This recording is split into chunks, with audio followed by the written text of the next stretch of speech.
Country, welcome back to the Broncos Podcast Network and YouTube for the latest edition of Broncos Now. As always, I'm your host, Sydney Jones, and it was another day of practice here at the UC Health Training Center. The Broncos took the field this afternoon for a full padded practice as they continue to look ahead to the regular season and Saturday's final preseason game at Empower Field at Mile High. And head coach Nathaniel Hackett likes these afternoon practices for multiple reasons. Really, when you look into it, it's always good for people to practice in the environment that they're going to play, just kind of like taking a test or anything like that. But for the most part, it's more so we can just get all the things detailed and installed prior to practice.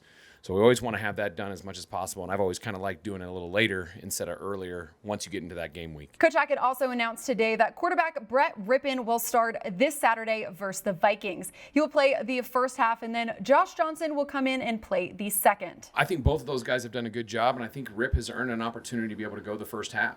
I think he had a really good game last week. He's improved, and again, we're looking for consistency from that position. It's not saying that Josh hasn't done good, because he has done a fine job. We just want to be sure we get both those guys, because they've been working so hard and pushing each other, and that competition is a great one. We want to make sure that, the guys that deserve that opportunity get it. The current plan for Saturday's game will look the same as last weekend's versus Buffalo. So most starters will not play, but Coach Hackett said that wide receiver KJ Hamler could potentially see some game time. The two of them have been in constant communication, and if KJ feels that he needs some game reps before the regular season, Coach Hackett said they will certainly give those to him if he's cleared. I don't mind playing, just to, go out there and get a feel for it again. I've been doing team reps as well out here, so, that'd be my first game since the injury happened. So, whatever coaches want me to do, I'll do it. I'm going to be excited if I play a little bit. I don't know how long he want me to play or if he even want me to play. But if he does, it's fine. KJ has participated in team reps at practice this week and says he's feeling good and is adjusting to being back at practice. Just getting a feel for everything. I haven't went against anybody. I haven't, just going out there going against PS2 and, a lot of the DBs. I haven't seen that in a while. I haven't been around it. So it wasn't really nothing new to me. It was just like getting back to where I started. Knee brace is annoying, but I got to wear it. So that's the only thing. But other than that, I'm moving good. I think, as soon as I step on the field and I see another person across from me, a different jersey, it's, it all just clicks back. It's just like, like mental reps, you know what I mean? So just going out there and just trying to be me and trying to be myself. I don't think that has changed at all. Just want to go out there and do what I was doing last year before I got hurt. We also heard from outside linebacker Bradley Chubb. He's looking forward to the start of the season and details what the key to getting a hot start will be. Man, just being myself, man. Just going out there and doing everything I know to do, and don't try to play outside of or stress and try to make big plays and stuff. Just play to the defense and make sure that I do it at a high level. Bradley also discusses the chemistry between him and the defensive line and what his expectations are for that group this season. Man, we just try to stay on one accord, man. Whether it be in the run game or the pass game, trying to make sure we're all on one page. And I feel like the relationships we're building with those guys, that like Draymond and the guys that have been here, and Deshaun, and the additions with DJ and stuff like that, and Mike and all that. I feel like we just keep growing more and more as this camp's going on, and I feel like that brotherhood is going to make the field stuff easy. You know what I mean? You're going to want to play for the guy next to you. So I feel like just as we continue to grow off the field, it's going to help us on the field. Now joining me here in the studio is Broncos lead writer Aric DiLalla. Aric, missed you yesterday, but excited to have you back on the show. Yeah, upgraded the digs a little bit. I know. Isn't it nice here in the studio? Really nice. Well, Aric, Coach Hackett said that Brett Rypien earned the chance to start this weekend in the final preseason game. He'll play the first half, and then Josh Johnson will come in and play the second half. So what are you going to be looking at from both of those guys as this is the final preseason game? Yeah, I think from Brett, the thing you want to look for is consistency. That's what Nathaniel Hackett said that they need to see from whoever the backup quarterback is, whether it's Brett Rypien, whether it's Josh Johnson. I think Brett did a much better job of that in Buffalo. Obviously the game didn't go the way we wanted in general, but for Brett to go out, not throw very many incompletions, obviously got the lone touchdown of the game, almost led another touchdown drive there at the end. That was really impressive to me. Look for him to build on that performance. He was not happy with how he played against the Cowboys back in week one, was much better there against the Buffalo Bills. And so I'd expect Brett to take another step forward, but the level of competition it's going to be different. It's going to be better players. The Vikings might play their starters a little bit. We'll see. It'll be a good challenge for Brett, and it'll really show us is he ready to be the backup quarterback going into week 1?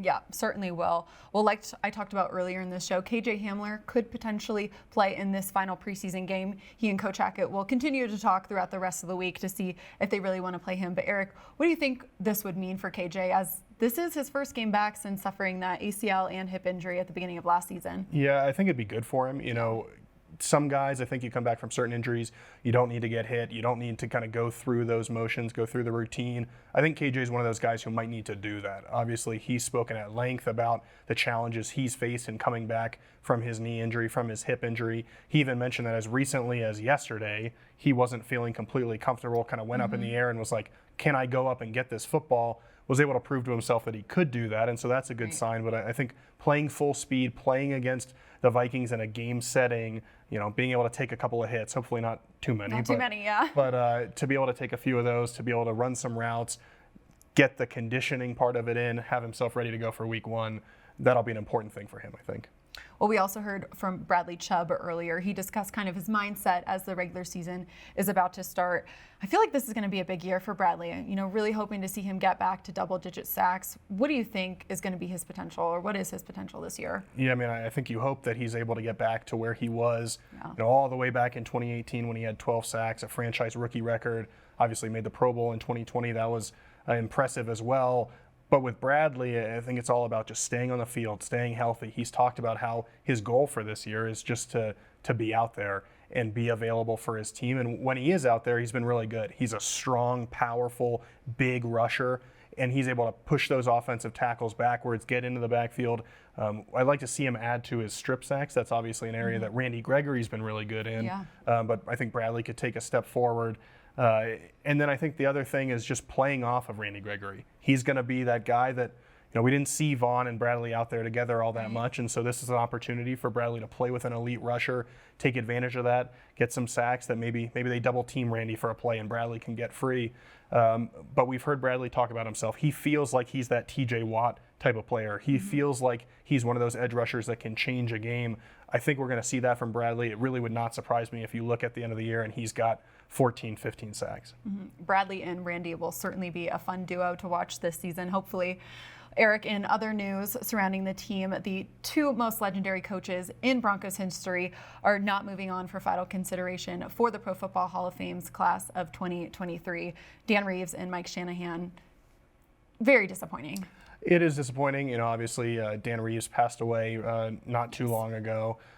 Mike Shanahan, obviously, is still with us. His birthday today. Happy birthday. Yes. Happy birthday. Coach. Probably wishes he had some good Hall of Fame news to go with that birthday. But I think both of those guys will see their time come at some point. Obviously, speaking about Mike Shanahan in particular, not just winning 2 Super Bowls, and you think of the list of guys that have won 2 Super Bowls, most of them are in the Hall of Fame. Most of them are going to be in the Hall of Fame.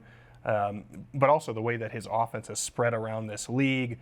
You see it everywhere. You see it here in Denver right now. The Broncos obviously won both their first 2 Super Bowls with that. They won their 3rd Super Bowl in Super Bowl 50 with that same sort of system under Gary Kubiak. You see it in Green Bay. You see it in LA. You see it all over the place. And so I think that's the lasting impact that Mike Shanahan has. It just might be a little bit of a wait, because what you see is that over the next 2 years, one coach/contributor is going to go in 2024. One's going to go in 2025. So there's a little bit of a logjam there. You might see, though, Randy Gradishar get in, because there's going to be 3 seniors candidates each of the next 2 years. And so much better chance for Randy, which, of course, we want to see all 3 of them go in. Yes, absolutely. I think that there's a good chance of that at some point, but just might take a little bit longer. Well, hopefully we'll see them over the next couple of years get in. Aric, always appreciate your time and your insight. Thanks, Sydney. Now it's time to take a look at today's injury update. Randy Gregory, Sam Martin, Michael Ojemudia, Tyree Cleveland, and Netani Muti did not practice today. Plus, Jonas Griffith, Greg Dulcich, and Billy Turner all worked on a side field. Head coach Nathaniel Hackett gave an update on Jonas Griffith. He said he's definitely hoping Jonas will be ready for week 1. He said that's what they're aiming for, and said they really dodged a bullet on this one. Well, that's all the time we have for today's episode. Thanks so much, Broncos Country, for tuning in for another edition of Broncos Now. Make sure to meet me right back here on the Broncos Podcast Network and YouTube tomorrow for another edition. I'll see you all then.